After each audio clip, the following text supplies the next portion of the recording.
Hello, ladies and gentlemen. Welcome back to our channel. Our happy face. Our happy face.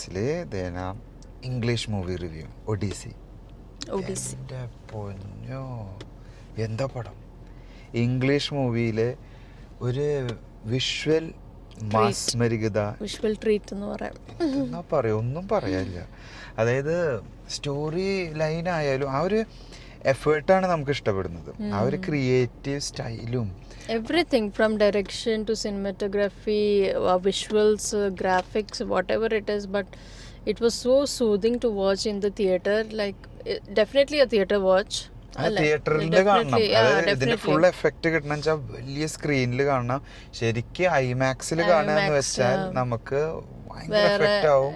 ആ ഒരു video angle എന്ത് പറയാ, വേറെ ഒന്നും direction, videography, story, we will go for that. But visual എന്താ പറയുക, ഒരു ട്രീറ്റ് തന്നെയാണ് അതിലുള്ളത്. ഞാൻ പറയാൻ വെച്ചാൽ ഈ പടം കാണാൻ പോകുമ്പോൾ നമ്മൾ ഇതിൻ്റെ ഒരു ഹിസ്റ്ററി പഠിച്ചിട്ട് പോവാം. ഇതിൻ്റെ ചില വീഡിയോസിനെയും കാര്യങ്ങളും ഡീറ്റെയിൽ ആയിട്ട് പറയുന്നുണ്ട് എന്താണ് ഈ സ്റ്റോറി എന്ന്.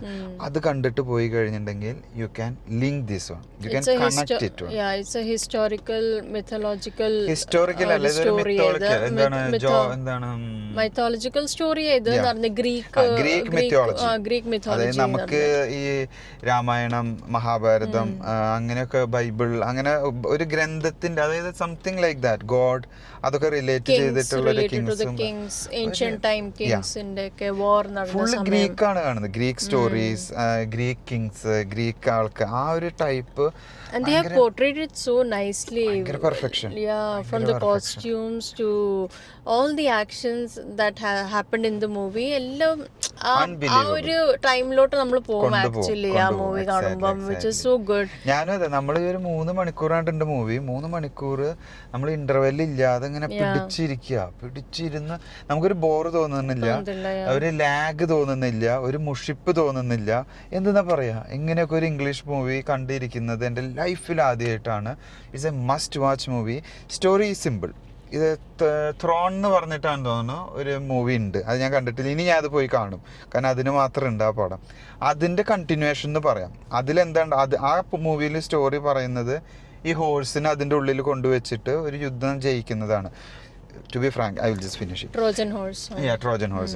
10 years ആയിട്ട് ഒരു യുദ്ധം നടക്കുന്നു. ഒരു രാജകുമാരിനെ, ഒരു രാജ്ഞീനെ തിരിച്ചു കൊണ്ടുവരാനായിട്ട് ഒരു രാജാവ് പിടിച്ചു കൊണ്ടുപോകുന്നു. There is some myth also against it.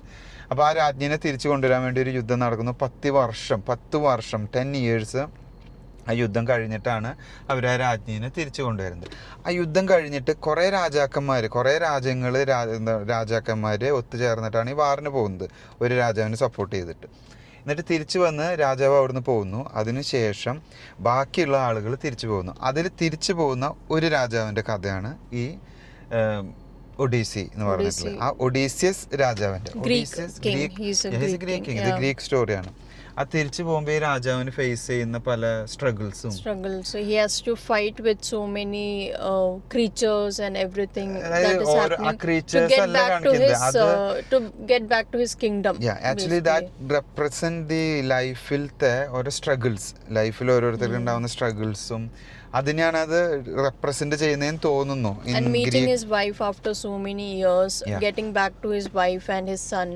So yeah, that is the whole story about. And he's talking to gods, ദൈവത്തോട് സംസാരിക്കുന്നുണ്ട്, അവർ പറഞ്ഞ ഉപദേശങ്ങൾ കേൾക്കുന്നുണ്ട്. അങ്ങനെയൊക്കെ കുറേ റിലീജിയസ്, അങ്ങനെ ഒരു related. But this is something visually, man, you will really enjoy this one. അതാണ് സ്റ്റോറി ലൈൻ. ഇപ്പോൾ ഒരു ഐഡിയ കിട്ടിയിട്ടുണ്ടാവും, നിങ്ങൾ കാണുക. ലാസ്റ്റ് ഒരു സൂപ്പർ ട്വിസ്റ്റും കാര്യങ്ങളൊക്കെ ഉണ്ട്, ഒരു എൻട്രി ഒക്കെ ഉണ്ട്. അതൊക്കെ കാണേണ്ട കാര്യങ്ങളാണ്. പലതും കണക്ട് ചെയ്ത് പോകുന്നുണ്ട്. ഈ രാജാവ് 10 വർഷം രാജ്യം വിട്ടു നിൽക്കുമ്പോൾ അവിടുത്തെ ആളുകൾ ഈ രാജ്ഞിയോട് കല്യാണം കഴിച്ച് അടുത്ത രാജാവിനെ തിരഞ്ഞെടുക്കാൻ വേണ്ടിയിട്ട് എല്ലാവരും പുഷ് ചെയ്യുന്നതും അത് റിലേറ്റ് ആയിട്ട് പോകുന്നതും, മകൻ ഫേസ് ചെയ്യുന്ന പ്രശ്നങ്ങളും, മകൻ്റെ ഒരു എൻട്രി എല്ലാം കൂടി it's A must watch. And theatre must watch movie എന്ന് പറയും. Theater, definitely a theater must watch. ഞാനൊരു കാര്യം തീരുമാനിച്ചു, ഈ ഡയറക്ടറിൻ്റെ എല്ലാ മൂവീസും ദിവസം ഇരുന്ന് കാണാൻ പറ്റും. Christopher Nolan. I'm going to watch all movies. He has done most of the famous movies in Hollywood. Batman ഒക്കെ ആളുടെ തോന്നുന്നില്ല ആളുടെ ആണ് കേട്ടോ. ബാറ്റ്മാൻ കുറച്ച് സീരീസ് ഒക്കെ ആളുടെ വരുന്നുണ്ട്. ഞാൻ പോയിട്ട് ഇനി അത് കാണും. എന്തായാലും മൂവി ഒരു മസ്റ്റ് വാച്ച് തിയേറ്റർ മൂവിയാണ്. ആരും മിസ് ചെയ്യരുത്, തിയേറ്ററിൽ നിന്ന് മിസ് ചെയ്യരുത്. നമ്മൾ OTT-യിൽ കണ്ട ഈ ഒരു എഫക്റ്റ് കിട്ടില്ല. 101% is an IMAX movie. It's a must watch movie എന്ന് പറയാം. Yeah, definitely. Altogether, that's our small review. Don't miss this from theaters. Again and again I'm telling. Thanks for watching. See you next time. Bye. Like, share, subscribe. അത് മറക്കരുത്.